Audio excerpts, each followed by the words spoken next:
Well, hello everyone, I welcome you all at Smarty Education. Today we have to start with Indian Contract Act lecture number 2. But before starting the video, my first and as usual request is to please watch the video till the end so you get the full conceptual clarity. Let me begin with the lecture. So let's quickly revise what did we study in lecture number 1. Okay, so in lecture number 1 we studied offer plus acceptance is equal to promise, promise plus consideration is equal to agreement, and agreement plus legal enforceability will be called contract. Let's again understand these three statements with a very good example. So let's assume that there were two persons named A and B, in which A is willing to sell his bike to B, in which always he is making an offer to B that please purchase my bike, I am willing to sell my bike. Okay, offer has been made, then means the first step has been completed under our three statement. That means offer has been made by A. Okay, now as soon as B gives acceptance, B gives his assent to purchase that particular bike, it will be called acceptance, and offer plus acceptance is equal to called promise. Okay, promise has been made. The next step is consideration. So what do you mean by consideration? Consideration means what I give you, what do you give me in exchange of that. For example, whenever you go to a grocery shop, you give some amount of money and you buy chocolates. So in exchange of that money, you get chocolates. So same happening in this case. If B pays that certain X amount and if A supplies that bike, it will be called a good consideration. Okay. Consideration means I give you what you give me something for that exchange. Okay. Then agreement will be made between A and B, in which rights and obligation will be created, and agreement definition is every promise and set of promise forming consideration for each other is known as agreement. So in agreement, rights and obligation will be created. So what do I mean by rights and obligation? B has right to receive that bike and A has right to receive that particular amount of money. So what do I mean by obligation? Obligation basically means responsibility. So what do I mean by responsibilities? Responsibility basically means B is responsible to pay that X amount and A is obligated to supply that bike to B on a particular specific date. When agreement is compiled with legal enforceability, it will be called as contract. I hope you got the point. Okay, now let's move on. Okay, so now whenever someone makes an offer, there must be free consent. Remember, when there is no free consent, it will be converted into voidable contract. We will even study voidable contract in the upcoming slides. Okay. Now let's understand agreements which are not contract. Very important. Agreements related to social matter. So what do I mean by social matter? Social matter basically means in your personal life what is happening, like an agreement between two persons to go together to the cinema, like you and your friend decide to go for the cinema. Even if you don't go to the cinema, it is not called a contract because there was no legal intention to create a contract to go to the cinema hall or for a walk. Doesn't create a legal obligation on that part to avoid it. Okay, very simple. Now let's understand second scenario.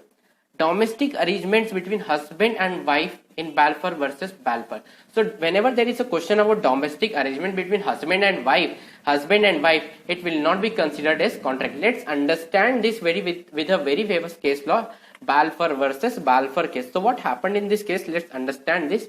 So in this case, husband of wife went to Ceylon for the purpose of his work, and he gave in writing that he will pay monthly allowances to his wife for the purpose of housekeeping. But after knowing that his wife had extramarital affairs, as soon as the husband got to know that his wife had extramarital affairs, he stopped paying the monthly allowance. Okay, and since he stopped the monthly allowance, the wife immediately approached the court. So what happened in court? The judges said that there was no intention to create legalship, and especially domestic arrangement between husband and wife is excluded from the Indian Contract Act 1872. Domestic arrangement between husband and wife is not considered under Contract of India. Okay, so now three consequences follow from the above discussion that we discussed the case law. So what are the conclusions to be derived from this example that I took with you? The first one is, to constitute a contract, the parties must intend to create legal relationship. Also, what do you mean by relationship? Legal relationship means they must be able to combine themselves in a legal relationship in which rights and obligation will be created. An agreement must be there. Okay, sorry for the inconvenience. The law of contract is the law of those agreements which create obligation, and those obligations have the source in agreement. Okay, agreement is the genus of which contract is the species. Sorry, and therefore all contracts are agreement, but all agreements are not contract. So what do I mean by this statement? It states that whenever you make a contract, you always make an agreement. But in this case, agreement was made. Yes, agreement was made. But it is not called contract because it was not a legal relationship. It is covered under section 10. We will see section 10 points in the upcoming slides. Okay. So before going ahead, please take a screenshot of this. I am waiting for 10 to 11 seconds for this. Please take a screenshot of this.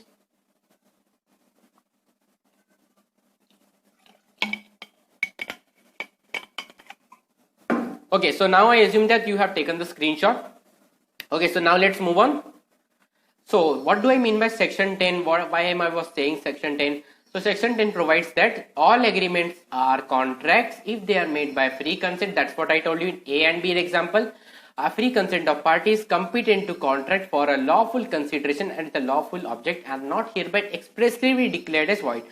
We will even see the void meaning in the upcoming slide. Just understand void agreement is the agreement which has no legal effect for now. Okay.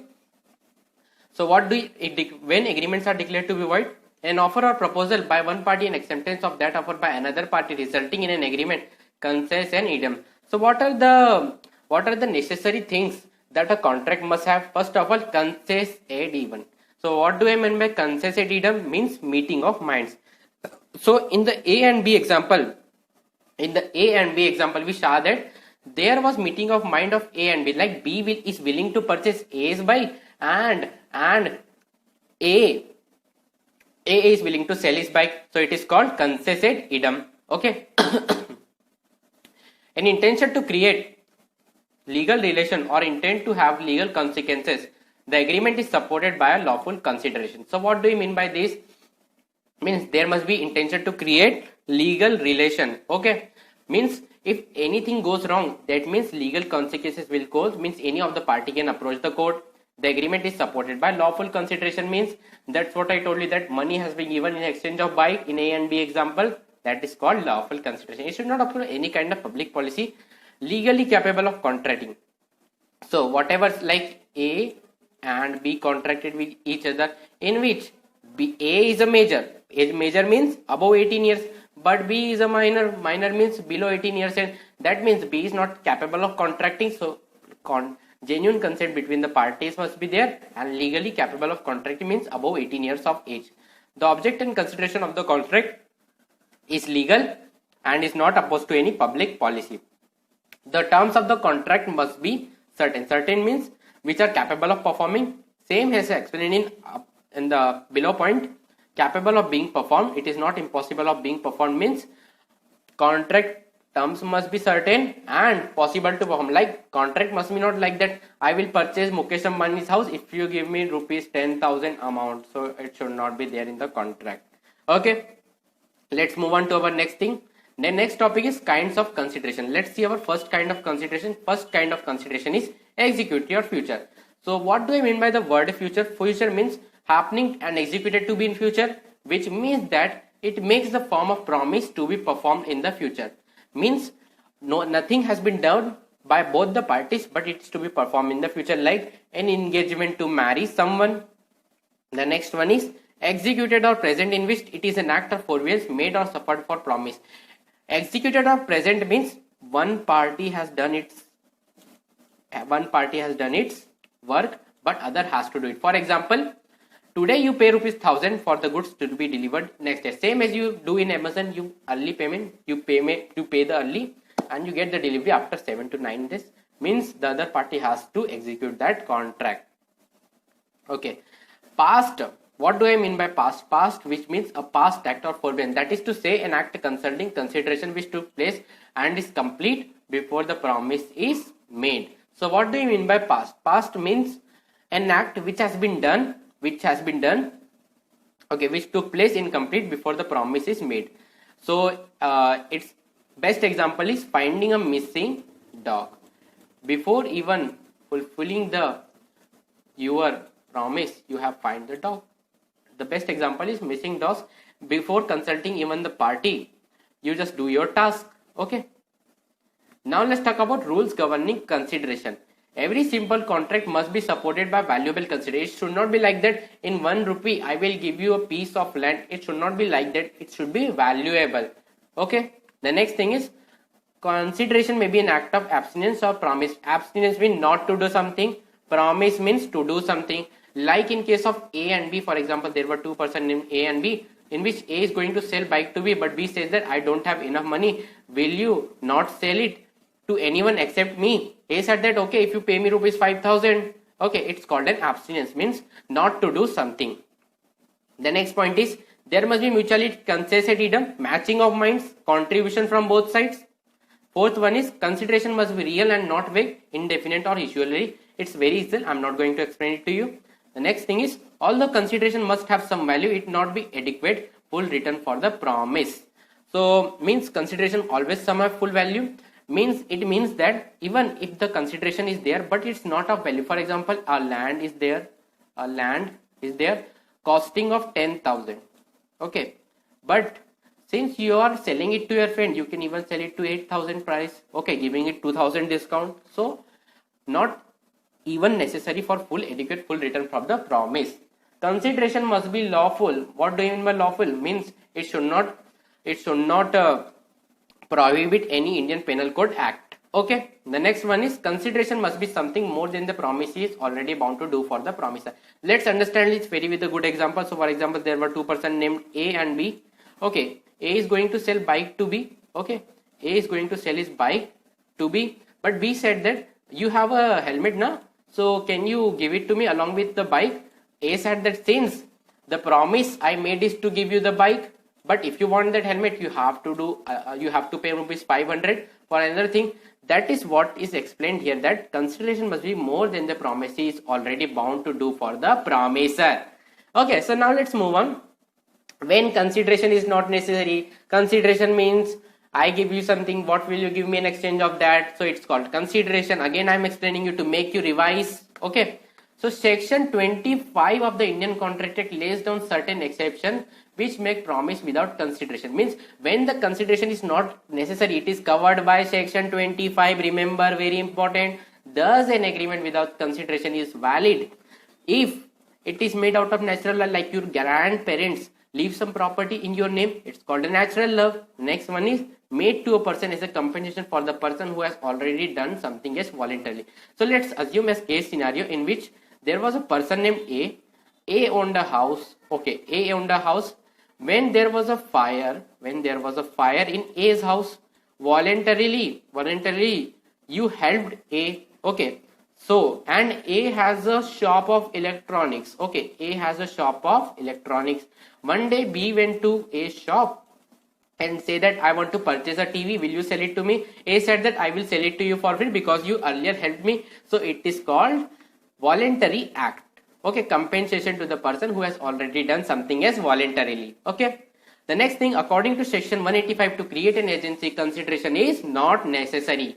The next thing is in the case of the gift, consideration is not necessary. For example, gifting a car to someone is someone in which consideration is not necessary. Means whenever you are gifting someone a car or something, any other gift, even that in that situation consideration is not necessary. Now let's talk about contracts over telephone. So what do you mean by contracts over telephone? Telephone means a call conversation. Okay, contracts over the telephone are regarded the same principle as those negotiated by parties in the actual presence of each other. So contract over telephone means contract is to be made and accepted in the telephonic conversation. It is important that the acceptance must be audible, heard and understood by the offerer. Means whenever there is a contract making between a telephonic call, offerer must explain the full, audible, heard and understood. Okay, sorry, here offeree will come. Okay, means that offeree must understood, audible, here understood by the offeree. Okay, sorry, it's right. It is important that the acceptance must be audible, heard and understood by the offerer. Okay, so it means that whenever someone is making offer to the offeree means who will accept the offer. Okay, whenever offerer makes an offer to the offeree, must be audible, heard and understood. Okay, if during conversation the telephonic line goes dead, then the offer will not be completed and eventually contract will be not made. So there is no contract at the moment. If the whole conversation is accepted and repeated, the offer hears and understand the words of acceptance, the contract is complete. So when even if you contract your friend that I will sell my bike to you, will you purchase it? Your friend says okay, I will purchase. On the telephonic conversation, it will be called a complete contract. It was proved in Kanhaiya Lal versus Dineshwar Shah. You don't have to remember the case law, but just for the reference I have given here. Okay, now let's discuss flaws in a contract. So what do you mean by flaw in a contract? Flaws in a contract basically means when contract cannot be made between the contracting parties. The first one is void agreement, second one is voidable, and the third one is the party may be compelled to pay damages. We will see void and voidable agreement in the upcoming minutes. The party may be compelled to pay damages means when so let's take an example. So there were A and B. There were two persons named A and B. A was a major and B was a minor. Okay. B took a loan of 10,000, let's say. Okay. And made A as a guarantor of 10,000. So when B could not pay that loan, so A will have to pay that loan. The party may be compelled to pay damages. Okay. Okay, so now let's talk about void agreement. Void agreement means cannot be enforced and confers no right, no either party. It is clearly not a contract at all.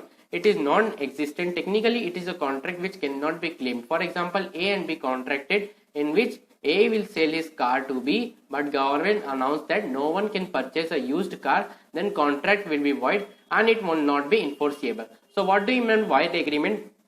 Void agreement states that it cannot be sued in the court. Means it used to be inexistent, but since due to government's act, it will no longer be in the law and will not be enforceable under law. So there were two persons named A and B in which A will sell his car to B. Okay, A will sell his car to B. So as soon as the government announced that you cannot sell your used car, then A will not be able to sell his used car. It will have no legal effect even if the contract was made. Okay. Now let's talk about voidable agreement. Voidable contract is one which a party can put to end. He can exercise his option if his consent was not free. The contract will exist if anything doesn't happen by its side. So what do I mean by this? Okay, so in voidable contract that consent is not free. That's what I tell you in A and B, that consent must be free. So let's take an example to understand it. So this is Mr. A. Okay. This is Mr. B. There was a beautiful car of B in which A wanted to purchase that car. So he pointed a gun at B and made B to sign the papers of the car to A, transferring it to A. So it is called voidable contract because B's free consent was not there. So B can go to a court and say that my consent was not free, please help me. So it will be called a voidable contract. But if B knew the car's condition, and even if although A didn't know car's condition, A even purchased that car with a gun point at his head, and B sold it because he knew that the car was very old and will not be usable. So it will be an option for B to go to court or not. If B doesn't go to court, then if B doesn't go to court, then the contract will be existent. Okay. Now let's talk about illegal agreement. So what do you mean by illegal, which is not lawful? An illegal agreement under the common law of contract is one that the court will not enforce because the purpose of the agreement is to achieve an illegal end. So let's take an example to understand it. The classic example of such an agreement is contract for murder. So means illegal agreement means which is prohibited under law and it cannot be enforced into court. For example, you made an agreement, A and B made an agreement in which B will kill C. So it will be called an illegal agreement, cannot be enforced into court. Now let's talk about privity of contract. Privity of contract basically means stranger to a contract who cannot be sued by the contracting parties. Okay, so let's understand this. So let's take an example to understand this. So there were two persons named X and Y. So X purchased tires from Y. And Y said that please tell your retailers to not to sell the tires below the rate of 400, and X agreed with that condition. X said that okay, I will tell my retailers to not to sell the tires below the price range of 400. Okay, both of them agreed. So one day what happened that a retailer was why Shadet, a retailer was selling the tire below the price of 400. So why cannot sue that person? So this was the retailer who was selling tires below 400, okay, and purchased tires from X, okay.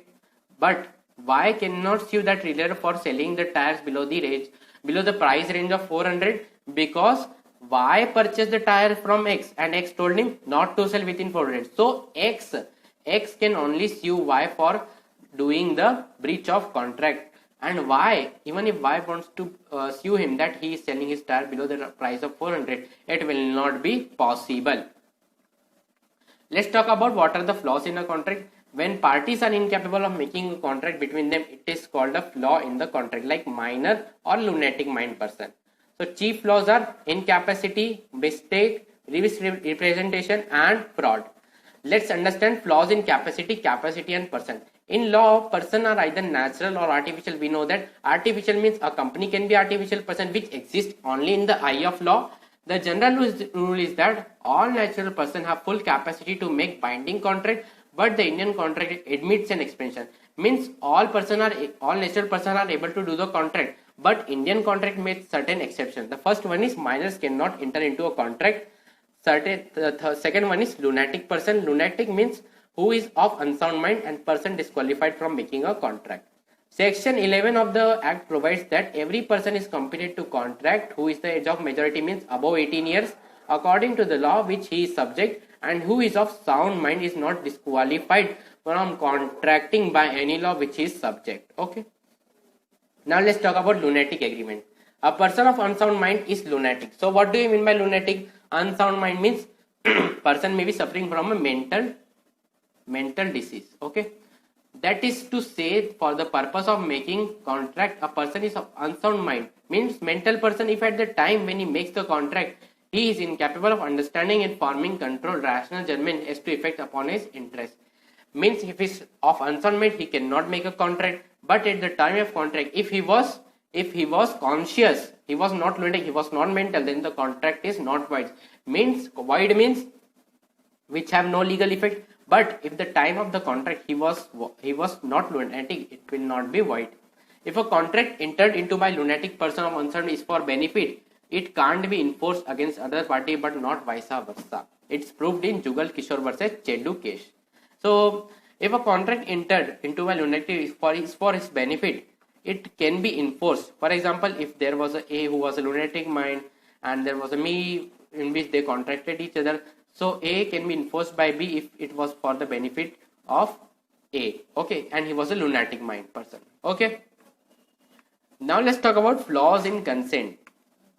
The consent must be free and through matching of mind consent ad idem. If the consent was not free, then the contract may be voidable, means voidable at the option of one party. That's what I told you, voidable agreement of A and B case in which A was pointing gun at B. Now let's talk about willful mispresentation of fraud. As per section 7 of the Indian Contract Act, fraud means includes any of the following acts committed by a party to a contract or with his convenience or by his agent with the intent to deceive another party. Fraud means intention to deceive another party thereto or his agent or to introduce into him contract. Either it can be done by a person or his agent. Okay. The suggestion means what fraud can include. The suggestion is a fact which is not true. For example, you went to see a property and the property dealer said that there is a 24-hour supply of water. Okay, you say, okay, Ari, this is okay, I will purchase. And when you shift to the house, you got to know that there is no water for 24-hour water supply. The active concealment of a fact by one knowing, having knowledge or belief of the fact. Active concealment means agent knows that the property has no water, but even after knowing it, he doesn't tell you. Okay. The next thing is a promise made without any intention of performing it. For example, there was Mr. A, there was Mr. B. A is selling bike to B. So A told him that the bike has suspensions, but when you purchase the bike, you got to know that there were no suspension. So it will be called without any intention of performing it. Means he told that he will make suspension in your bike, but didn't do that. Any other act fitted to deceive? Any other act means any other act which can you use to deceive? any such act or omission as the law specially declares to be fraudulent, means as per the law which is a fraud, it will be declared as fraud. It will not be very important. Okay, now let's talk about Mary's silence likely to affect the willingness of a person. Okay, to enter into a contract is not found unless silence in itself equivalent to speech, or where it is the duty of the person keeping silent to speak in the case of contracts ubri me fite. So what do you mean by this? Mary's silence means at the time of making contract the person was silence. Okay, the person was silence. Okay, so let's assume a scenario in which there was a Mr. A and there was a Mr. Insurance agent. He is an insurance agent. A wants to have a life insurance, but A didn't told that he is suffering from a heart disease. Heart disease. Okay, but after the post-mortem, insurance company got to know that A was suffering from heart disease and he didn't told the insurer. So insurer told A that since he was not trustful, the company will not pay any damages to A. It's called Mary's silence. Okay, now contracts of ubri me fite, in which trust is utmost of good faith. Means in contracts of ubri me fite, trust is the main thing. So there are contracts in which law imposes utmost good faith. Trust means Vishwas, insurance of all kinds, company prospectus, contracts related to sale of land, in which all the truths are to be lied in that contracts. Okay. Now let's talk about coercion.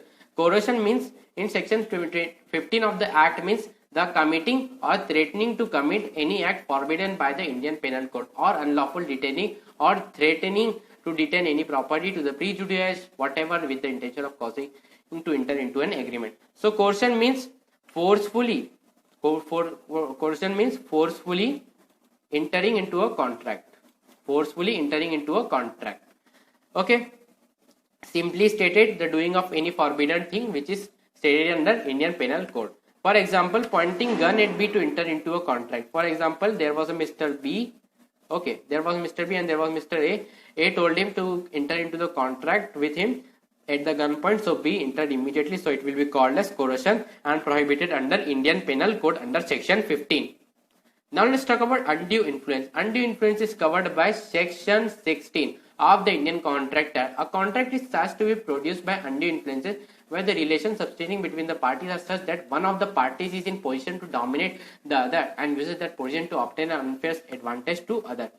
Okay, so it will include two elements, dominant position and the use to wear unfair advantage. Okay, for example, a mother will have significant influence on his child. So in this thing what happens that other party has significant influence to influence the party to enter into the contract. In this case of mother and child, mother has significant influence on the child to do anything to enter into a contract. So that is called undue influence in a very simple language. Now let's talk about section 23 of the Indian Contract Act 1872 provides that consideration or object of an agreement is lawful unless it is forbidden by law. So when consideration is lawful means when it is not forbidden by law, it is of such nature that it is permitted, it will defeat the provision of law, it's fraudulent or involves or implies injury to the person. So means those considerations are lawful which cannot harm, which doesn't harm any person, which is not forbidden by law. It is called a good consideration. Okay, following agreements are void as being opposed any against public policy, but they are not illegal. So some agreements are void but not opposed to any public policy. Public policy means murdering someone will be opposed to public source policy. Public source policy means which will affect whole society. Void means which will not be enforceable in the court. Agreement in restraint of parental rights.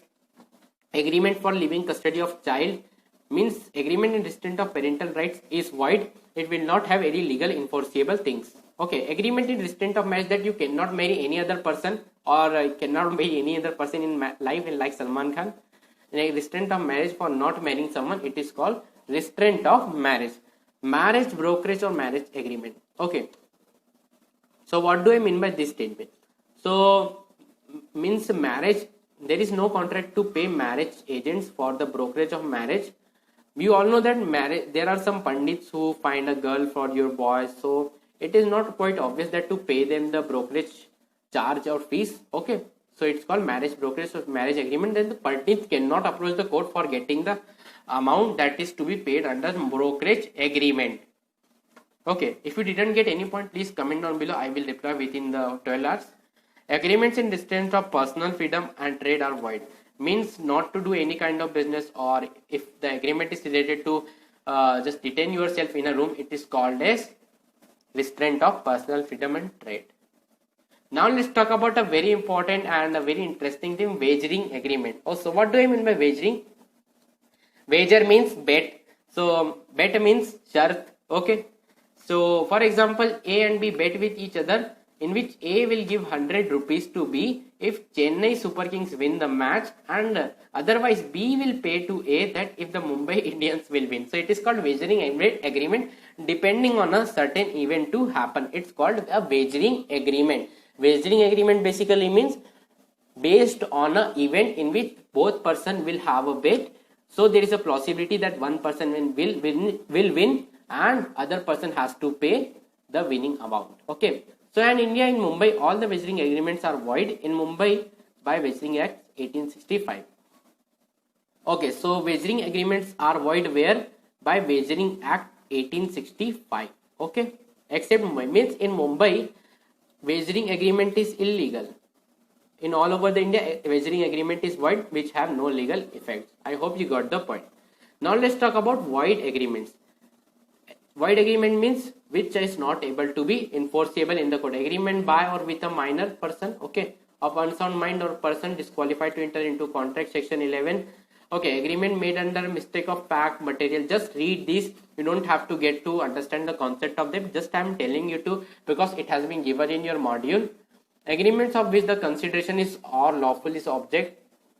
If any part of single consideration for more or one or more object, or any one of any part of any of several consideration for a single object is unlawful, covered under section 24, not necessary to read. An agreement made without consideration subject to 3 exceptions provided to section 25, not necessary to read. An agreement in restraint of marriage, that we have already read. Okay, now let's talk about void agreements. An agreement, again we have to read. An agreement in restraint of trade, that we have already read. An agreement in restraint of legal proceedings, agreement the meaning of which is not certain. Section 30, agreement by wage of wager. An agreement to enter into agreement in future.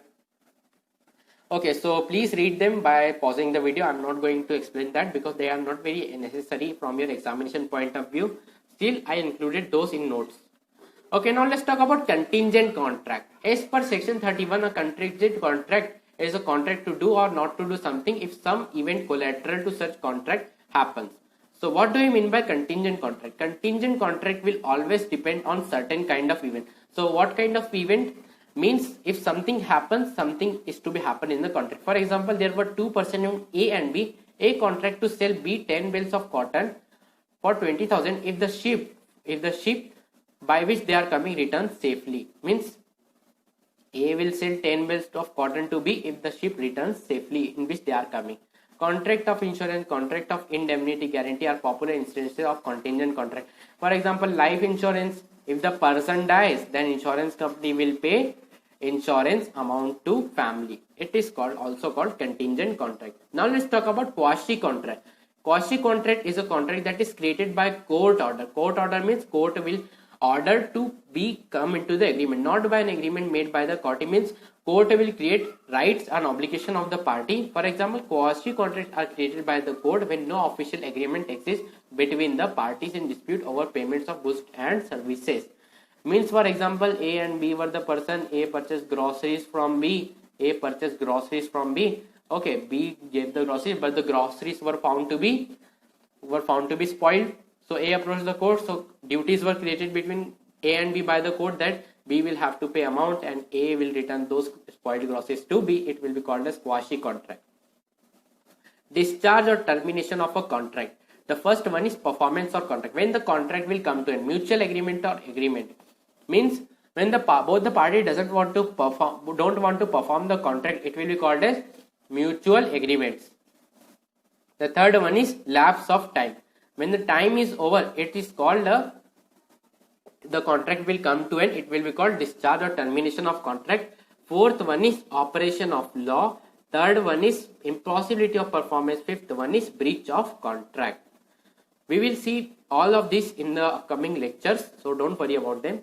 So let's discuss discharge by impossibility or frustration. In India, the doctrine of frustration is primarily looked as contained in section 32 and 56 of the Act. The court usually gives release on the ground of subsequent implausibility when it finds that the whole purpose of the contract was frustrated by the intrusion or occurrence. So, discharge by implausibility or frustration basically means that something which is not practicable in life. Let's take an example to understand this. For example, A contracted with B, in which B had to find the gold in the cave by his magical powers. So there were two persons named A and B. A said that B, you have to find the gold by your magical power. Obviously, it is impractical, so it will be called frustration, in which the doing of the act is impossible. Now let's talk about Satyabrata, a Ghosh versus Magnum case, which discuss frustration of a contract. The case law is related to discharge by impossibility, in which there was a construction company which took advance money from people for selling plots after 2 years. Okay, which took advance money from people for selling plots, and after 2 years war broke out and military took over the land. Okay, since military took over the land due to the war, okay, so it was impossible to allot plot to the people applied, and company gave one option to people: take money back, to take the earnest money back. But there was a person named A who didn't accept the option. A went to the court. In the court, construction company said that due to frustration of contract, means it is impossible to perform the contract, sir. Since military has taken over land, we cannot perform the contracts. I can perform the promise. Okay, it says I can't perform the promise. The court says since control of military is a temporary, so you can perform after the, because since there was no time, since the construction company didn't have any time frame between A and B, so lessons to be learned from this lesson. For frustration of contract, the contract must be unpractical. That's what we studied in A and B gold mine example. Second, frustration must be permanent. It should not be like in this case of construction. What happened, that construction company can start when the war is over. Okay. So frustration basically means which cannot happen. Okay. Now let's talk about breach of a contract. So what do you mean by breach? Breach means a certain thing which is not able to perform the contract, where the promiser neither perform his contract nor does he tender performance, or where the performance is defective. There is a branch of contract when either the promiser is not able to perform his part, or if even promise is not able to perform his part. The breach of contract may be actual or anticipated. So what do you mean by actual? Actual breach may take place either at the time of the performance is due or when actually performing the contract. So actual breach means at the time of performance or when actually the promiser is performing the contract. It is called breach of a contract. The next one is anticipatory. Anticipatory means a breach of contract before the time of the performance has arrived. Anticipatory means, for example, there was a contract between A and B, in which B told before even the performance of the contract that I cannot do the contract. Please revoke the contract or please end the contract. It is called anticipatory before even doing the performance of the contract. And in actual, what happens that at the time of the performance something goes wrong and the contract is breached.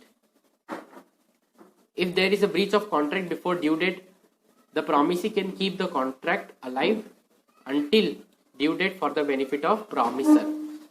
Okay. Now let's talk about some famous case law related to breach of a contract. The first one is in Holchester v. De La Tour. In this case, A hired B as a courier boy and his work was to be started from 1st June. So in this case, A hired B for the purpose to do a work as a courier boy. The contract in which, but before the contract in May, A told B that there will no longer be a job for himself from June. B sued A and A said that B should have waited till 1st June, but it totally depends on promisee to file the case on which date. So in this case, what happened that A employed B as a courier boy and his work was to be started from 1st June.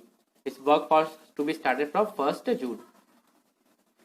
Since before even starting the work, A told B in May that I will not give you a job. So B sued A immediately in court. So B said that you have to give me the job. Okay. So but A said that you should have waited till 1st June. Okay. You should have waited till 1st June. So in Holchester vs. De La Tour, it is to be proved that It totally depends on the promisee, means this person, to file the case on which date. Okay. Now let's discuss another famous case law, Avery v. Bondeman. So in this case, X hired ship of Y, okay, which was to carry a cargo from Russia, but Y said to X that I can't provide you my ship, but X thought that Y will change his mind. Okay. So but war broke out between Britain and Russia, and A lost his right to sue B to frustration of a contract. So what do I mean by this? Means X should immediately file a case against Y, but X thought that before performance of a contract, Y would change his mind. Now the X has lost its right to sue Y because the contract has become frustrated, because the performance of the contract cannot be done because the war has been broken out. Okay, so that's it for today's, guys. Thanks for watching. If you really like the video, please give it a big thumbs up. For current affairs daily PDF, you can join Smarty Education WhatsApp group. Please message on this number, and notes can be downloaded from description box of the video. If you didn't get any plan, please comment down below, and hope you like the video. In lecture number 3 we will finish the lecture.